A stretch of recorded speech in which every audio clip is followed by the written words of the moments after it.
Para compartir un poco de mi historia, que es definitiva, de eso se trata, quise compartirles esta teoría que es poco conocida y que en realidad tuvo que ver con una contraposición o contra una contrapolación de un momento muy interesante de la filosofía del derecho en Argentina, que fue esa década de 40-50, que luego se extendió, cuando por un lado Kelsen en Alemania llevaba junto con el Círculo de Viena una teoría que ustedes conocen como la teoría pura del derecho, que fue motivo de un libro que ha sido muy leído y muy conocido, y paralelamente a ese Círculo de Viena, que en definitiva era una expresión del positivismo como una escuela just filosófica, aparecieron otras escuelas, y en Argentina, específicamente en la Universidad Nacional de La Plata, apareció Cosio,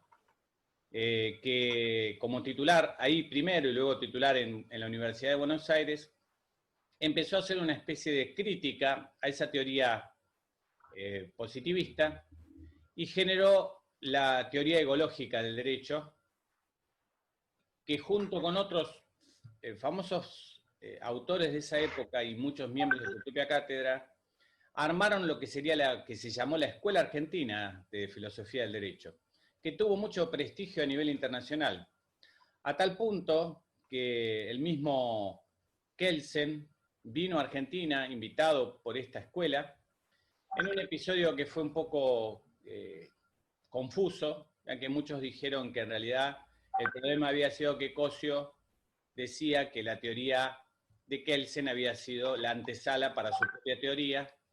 Dicen algunos que eso mucho a Kelsen no le gustó y se fue, como diría Lelutier, con el firme propósito de no volver nunca más. Y parece que cumplió porque nunca más volvió. Pero lo cierto es que en esa cátedra se sostenía una teoría que decía que el derecho era interferencia intersubjetiva. O sea, eran conductas en interferencia intersubjetiva. Esa, digamos, que era la esencia, muy sintéticamente contado, de lo que consideraba esa escuela, esa teoría de Cosio, al derecho. Desde ese lugar, esa cátedra sostenía esa postura, y un adjunto, un amigo de esa cátedra, un integrante de esa cátedra, era justamente Abel Javier Aristegui, que muchos años después yo conocería. Bueno, Aristegui le criticaba, se contraponía al titular de la cátedra y le decía, mire, el derecho no es solamente conducta. Bueno, entonces usted es un positivista, le contestaba a Cosio, usted piensa que el derecho es norma positiva y nada más, que solo eso es. Dice, no, el derecho tampoco es norma. El derecho es otra cosa. Bueno, dígame qué es, si usted sabe qué es. Y le discutían y discutían hasta que un día él escribió un artículo que justamente era confrontación a la teoría de Cosio, que primero fue solo un artículo y después se transformó en un libro, que es el libro justamente que se titula El derecho, una coprogramación específica. Bueno, lo que tiene quizás de interesante la teoría de Aristegui es, primero, que es descriptiva. O sea, se preocupa por describir distintas fases o etapas en algo que es dinámico, y en esto toma el esquema de conducta, el esquema dinámico también de Savigny, de la escuela historicista, que dice el derecho no es algo frío, escrito y solo eso, sino que es algo que se actúa, que se mueve, que tiene dinámica. Pero por el otro lado dice, no, hay un principio, hay un programa. Esto lo toma, por decirlo así, del concepto de norma. La norma es algo, si se quiere, por supuesto sabemos que tiene su parte de dinamismo, es algo más estático, ¿no? Es algo más, entre comillas, fijo. Es una abstracción tomada desde la convención, desde un acuerdo, y ahí toma esta idea del acuerdo, que es un poco seguir esta idea de lo constitutivo, de lo que constituye una sociedad, de lo que constituye una organización política. Entonces, luego de hacer un análisis que ahora vamos a hacer sucintamente, y si leyeron el texto lo habrán visto, arranca definiendo y dice que el derecho en realidad es un coprograma específico. Esto significaría que hay un programa, programa significa programarse, significa diagramar hacia el futuro, como proyectarse significa eyectarse hacia el futuro, es proponerse un diagrama de cómo van a ser, en definitiva, las relaciones humanas en una organización política. A ese programa, dice, no es un programa individual, porque pues nosotros podemos programarnos individualmente, hacer muchas cosas, pero para que ese programa pueda tener vigencia en una comunidad, tiene que ser un programa común. Por eso le empieza una serie de cos, digo yo, de coprograma, y empieza con el primer co, que es el coprograma. ¿Y en qué nos coprogramamos? Diría él. Bueno, por eso su definición dice que es un coprograma específico, ¿no? No es cualquiera, preferentemente sobreconformante, vamos a ver luego eso, que responde en lo principal a las siguientes predeterminaciones: cofacultades, coobligaciones, la previsión de la pluritransgresión, todo sujeto al principio de justicia. Fíjense que está tratando de describir las distintas facetas de la organización de una comunidad y de sus reglas o de sus principios. Entonces, ¿cómo lo define? Bueno, dice, primero nos coprogramamos. ¿Y desde dónde nos coprogramamos? De un querer estar juntos. Hay una especie de lo que sería para Kelsen el acto constitutivo, lo que sería para una escuela realista, la natural búsqueda del hombre de vivir en sociedad. Hay lo que sí un co-querer estar juntos, otra vez el co-querer estar juntos. O sea, hay un grupo de personas que quieren, un grupo de seres humanos, por lo menos, que quieren estar juntos. Y para poder estar juntos, entonces se coprograman ¿en qué? En una serie de coobligaciones y cofacultades. No usa la palabra coderechos, que es justamente uno de los problemas que tienen las definiciones de derecho, que una de las formas de decir derecho es derecho subjetivo. Él elimina la idea de derecho subjetivo y le llama facultades. Entonces, establecemos que nos programamos en estas coobligaciones y nos coprogramamos en estas facultades. Él diría, eso sería para que él se la norma. Hay que cumplirla o no cumplirla. Pero el derecho no se agota ahí. El derecho no se agota en lo que él llama lo constitutivo. Porque lo constitutivo de co-querer estar juntos supone establecer ciertas obligaciones y cofacultades, algunas fundantes o fundamentales y otras derivadas de los órganos y de las distintas formas de emanar obligaciones y cofacultades, que pueden ser desde un organismo legislativo, judicial, formal, o de manera material, como podrían ser la doctrina, la costumbre, las pautas, hasta las pautas culturales. En esa lógica, entonces, lo constitutivo se conforma con todo eso y supone una masa que conforma la sociedad, con socios, que son aquellos que de alguna manera adhieren a este programa, con cuasi socios, que son los que adhieren espontáneamente o por una forma tácita, y los contrasocios, que son aquellos que desean no estar en esta sociedad o que la rechazan.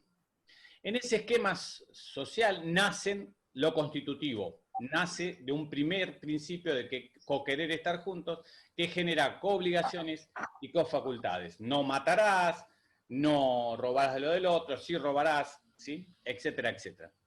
Y facultades, reclamar que me devuelvan lo que es mío. Ahora, ¿basta con esto? No, no basta.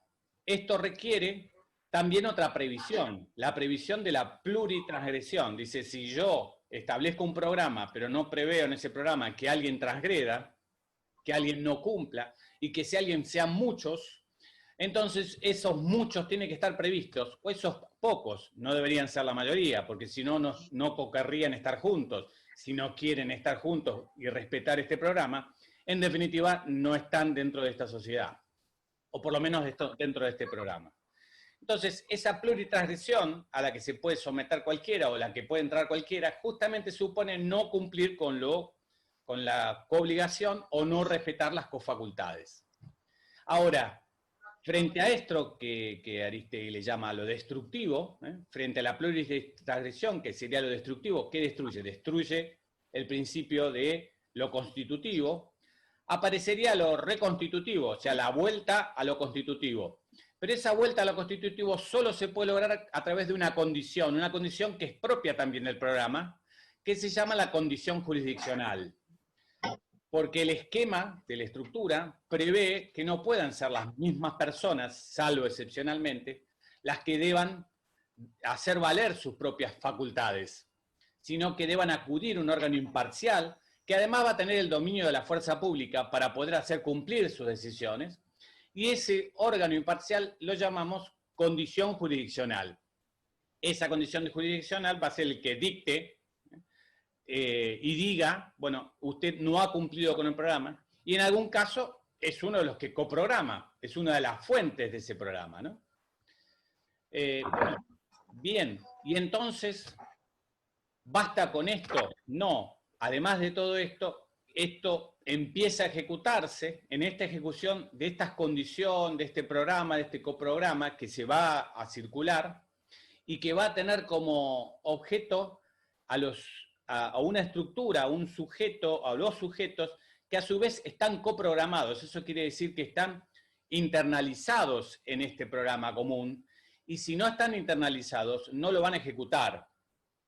Por eso él dice que lo que llamamos promulgación debe conocerse como conversiva promulgación. La promulgación formal no alcanza con publicar una ley en el boletín oficial, ni siquiera alcanza con sacar publicidad en la televisión de que no hay que salir a la calle.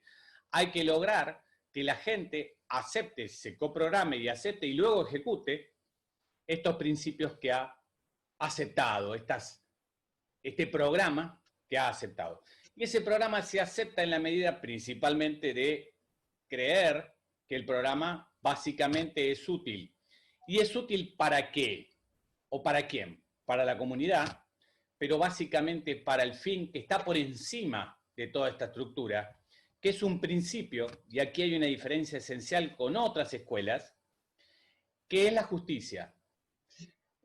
Cuando comienza su obra, Aristegui dice que lo seduce una definición de Celso hijo, de la antigua Roma, que sostiene, un clásico, que sostiene que el derecho es ars boni et aequi, arte de lo bueno y de lo equitativo, de lo justo. El arte es la hechura, es el hacer. O sea que el derecho es un hacer. No es solamente un programar, no es solamente una norma, sino es concretamente una hechura, un hacer, un arte. Pero sujeto ¿a qué? A un principio que no está dentro del esquema, sino que está por arriba de él, por encima de él, ni siquiera digamos por arriba, por afuera de él. Es un principio regulador que él denomina el principio de justicia. Ese principio de justicia o principio regulador va a estar en otra disciplina, en la ciencia más bien de la filosofía en general, de la filosofía práctica y de la ética en particular, y desde ahí vamos a saber hacia dónde apuntamos, o visto al revés, vamos a tener el fin y el principio de la regulación de este esquema que es el derecho.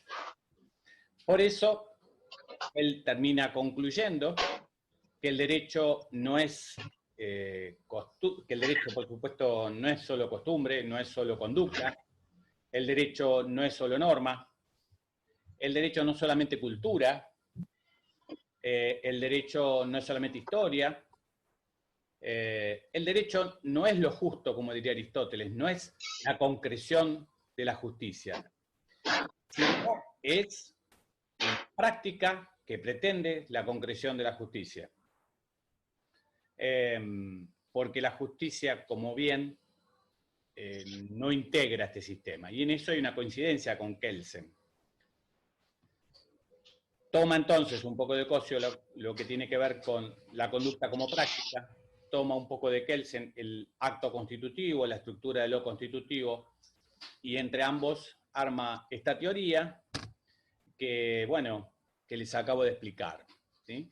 Entonces, como definición final, ahora repasamos esto de que el derecho es una concreta coprogramación específica, preferentemente sobreconformante, que responde en lo principal a las siguientes predeterminaciones: cofacultades, coobligaciones, previsión de la pluritransgresión y todo bajo el principio de justicia. Y el último tema importante es que prevé un ámbito de permisión. Fíjense qué curioso, dice ámbito de permisión. No habla del principio de libertad, que pareciera que estuviera íncito. Habla de un espacio permitido. Y esto lo refiero en el artículo que les pasé. Aunque parezca lo mismo, se suele decir que todo lo que no está prohibido está permitido, que no es lo mismo que decir que todo lo que está permitido, que todo lo que no está prohibido está permitido, no es lo mismo decir que todo está permitido salvo que esté prohibido, que pareciera ser igual. Pero como ven, la regulación pretende ser sobreconformante, pretende abarcarlo todo, toda la conducta de esa misma sociedad, y no dejar espacios. Si se deja un espacio es porque no interesa, pero si ese espacio no interesa, entonces ahí sí hay libertad, entre comillas, en realidad lo que hay es un ámbito de permisión.